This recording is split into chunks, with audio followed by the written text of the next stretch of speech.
Yep, we are rolling and back again for yet another fragrance review.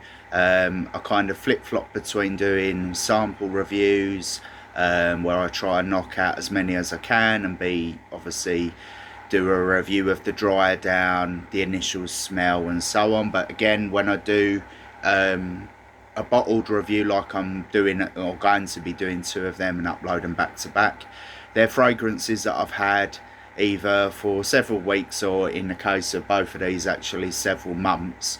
And again, I'm not trying to blow my own trumpet, but I know like some people base a whole review off of the first impression. But again, as I've got older and I like to think a little bit wiser, more knowledgeable on the subject, you can't always go on the initial impression, least of all spraying, and I mention this all the time, but I'll mention it again, to help people. It's not just like a dig, it's to actually help people save money, and get what they want and what they deserve. Using fragrances on the tester strips or even on material and clothing, it's unbelievable how different that can be to your actual own skin in terms of longevity, and even the radiance I find on some people to just be crazy. So much so that again, you hear some reviews or feedback of certain fragrances. One of these, or the one I'm going to be reviewing today, was apparently a beast mood, TikTok sensation, or whatever, one of them. But what interested me was the fact that it was quite cheap, the company's quite well known, and it's actually a Jean Paul Gaultier clone of one of the more popular and one of my favourite Jean Paul Gaultiers. So without further ado, move on to showing you the bottle.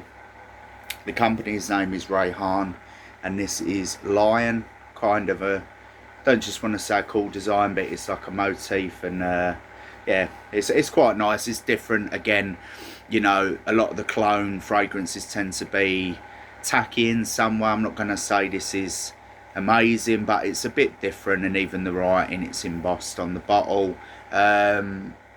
So yeah, so what we'll do, or before I put it on the skin, it's been a while. So the notes are, and again, this is a clone of Jean Paul Gaultier Ultramale, which I also own a clone of, and I previously reviewed, called Lataffa Ramz Silver. Now that was very cheap. I'm not going to jump the gun with the review, but that was very cheap and cheerful. Did the job, and it was like £15 up to £20 for 100ml. So this is 100ml that you get for about what I got for £30 odd or just gone. It ranges between 30 and 35 off Amazon. That's where I bought it from. I know in America and certain other countries there's more dedicated websites, but some of these clone houses are very hard to get hold of in the UK, let alone Europe. So in some instances I will use Amazon.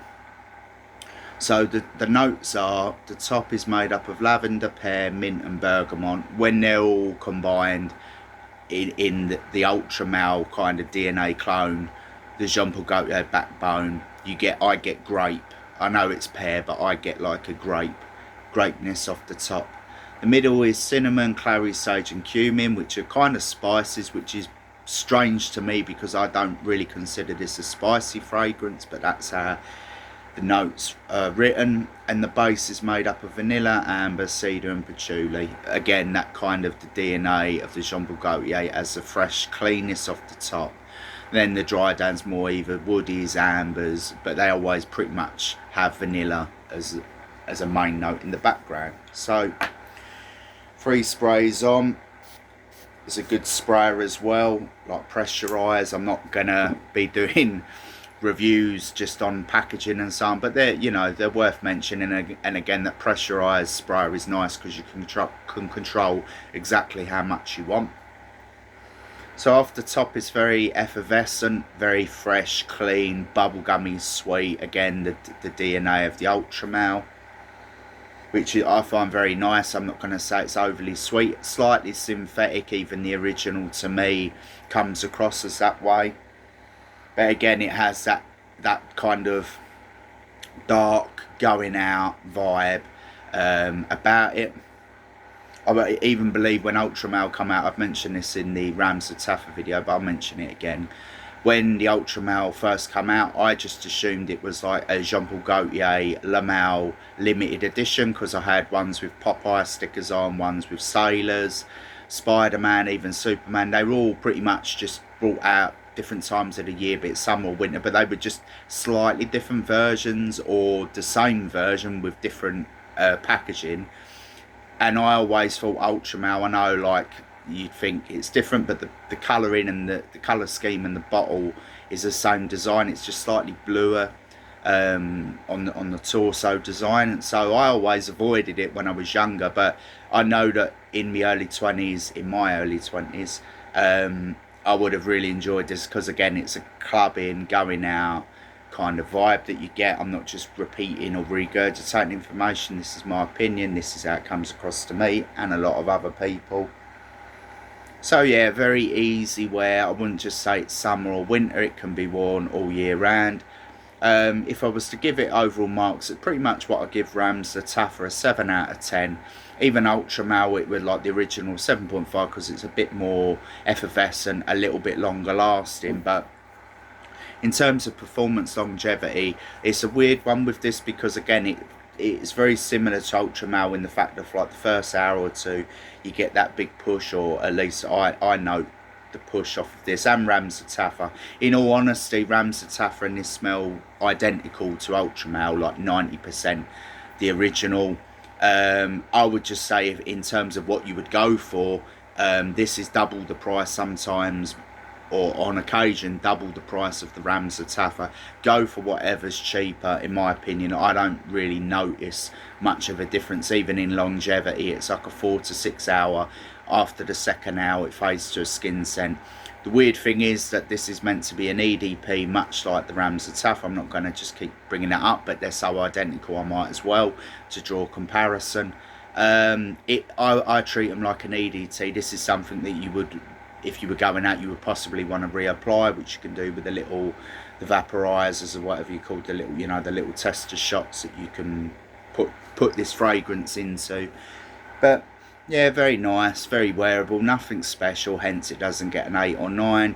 And the performance and longevity is like average at best. It's more like an EDT in my opinion, so hence it gets a 7 out of 10. So it's above average. It is recommended, but in my opinion, and for the price, you're probably, if you can find it, you're better served just buying the original Ultramale, which will last longer, and it obviously has, the same smell profile in my opinion, not 90%, but there's subtle nuances about it. So yeah, nothing really more I can say. So RAYHAAN Lion, clone of Jean-Paul Gaultier Ultramale, 7 out of 10.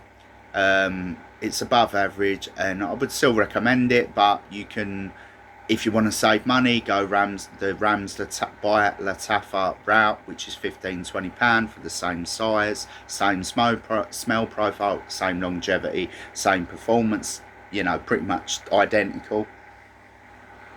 But yeah, the dry down, in terms of the dry down, it doesn't really change. I would say you still have the sweetness, maybe the vanilla and the woody notes become more prominent, but to me it's just well blended. It's likeable. Most people would compliment you wearing it, which I have on this Ultramale. Jean-Paul Gaultier Lion's very popular for a reason. It has that mass appeal, easily worn, not just limited to summer or winter. You could wear it in an office, you could wear it to the gym, you could wear it going out. It's just a likeable fragrance. So again, and we'll finish, RAYHAAN Lion, 7 out of 10. Do recommend, but if you got the money, buy the original. And if you want to save money, you can buy Ramz by Lataffa and save £10–15 on this. So we end it there.